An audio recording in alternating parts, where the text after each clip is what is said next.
Alors déjà, vous dire notre satisfaction de voir que vous pouvez, quand vous le voulez, accorder un certain crédit aux travaux de la Chambre régionale des comptes.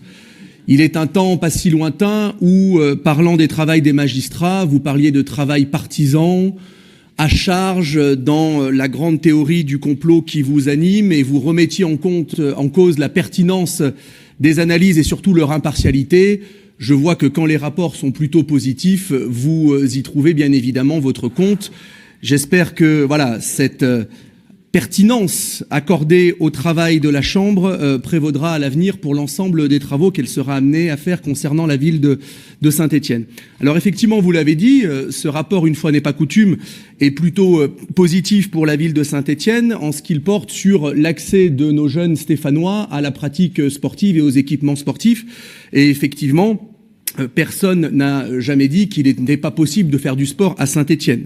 Néanmoins, la Chambre pointe un certain nombre de difficultés, sans que ce soit des critiques, mais des difficultés objectives qui font écho à ce que les uns et les autres nous disons régulièrement et ce que notre collègue Ali Rasfi vient de dire il y a quelques minutes.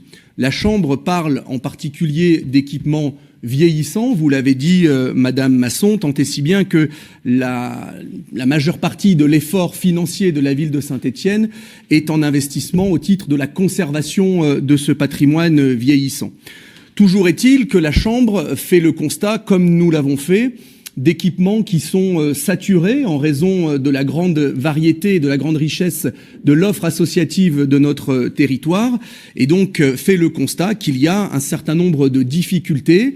Alors, on ne vous jette pas la pierre, on connaît l'ampleur de ce travail dans la répartition des créneaux horaires, étant donné évidemment que beaucoup d'acteurs associatifs souhaitent avoir les mêmes créneaux au même moment et que certains créneaux sont délaissés, en particulier le dimanche.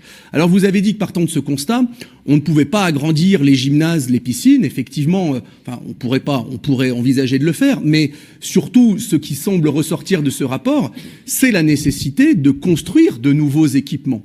Et là, c'est quand même là que le bât blesse, puisque sur la construction de nouveaux équipements, qu'il s'agisse de piscines ou d'équipements dits multi-activités, en l'occurrence des gymnases, eh bien, depuis 10 ans, vous n'en avez pas construit un seul.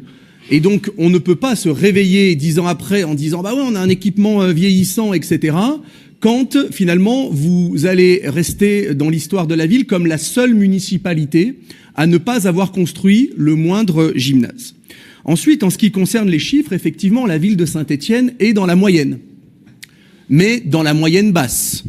Et je pense que nous avons collectivement de l'ambition pour Saint-Étienne, et personne ne peut se féliciter d'être dans la moyenne. Il faut avoir l'ambition de faire mieux que la moyenne.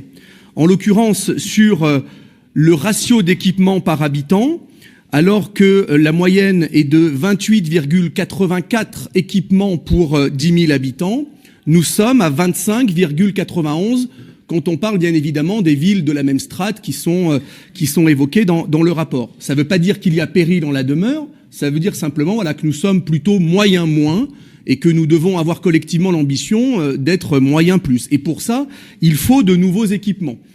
Un autre chiffre sur la question de ces gymnases.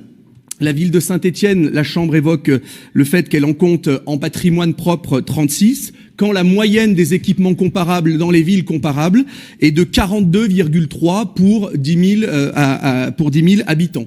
Encore une fois, on voit bien que oui, nous avons des équipements, mais que d'autres font mieux que nous. Et donc, si l'on veut effectivement être une ville sportive et qui donne envie et qui favorise l'accès à la pratique du plus grand nombre, et en particulier des jeunes, il faut travailler à la construction de nouveaux équipements sportifs. Un dernier point en ce qui concerne les subventions. Il a été évoqué, et la Chambre le synthétise avec cette phrase, qui est que les disciplines les plus soutenues par la collectivité ne sont pas celles qui comptabilisent le plus de licenciés, mais celles qui misent sur la performance. Alors moi, je prends beaucoup de recul par rapport à cette position, parce que la ville de Saint-Étienne a une politique qui consiste effectivement à favoriser la pratique sportive et tout en aussi soutenant un certain nombre de structures qui vont vers la performance. Ça nécessite peut-être quand même de se réinterroger sur ce qui pourrait être une évolution de la politique municipale en matière sportive, puisque il ne s'agirait pas, je ne pense pas que ce soit pertinent de dire on soutient nécessairement les disciplines pour lesquelles il y a le plus de licenciés, puisque de toute évidence, elles n'ont pas besoin finalement de popularité pour trouver leur public. En revanche, on pourrait s'interroger sur la possibilité de soutenir un certain nombre de disciplines qui, aujourd'hui, ont peu de licenciés et qui peinent à exploser et à massifier la pratique. On a un certain nombre de disciplines de cette nature à Saint-Étienne. Je pense par exemple au korfball, parce qu'on le sait, si on veut pouvoir atteindre la performance,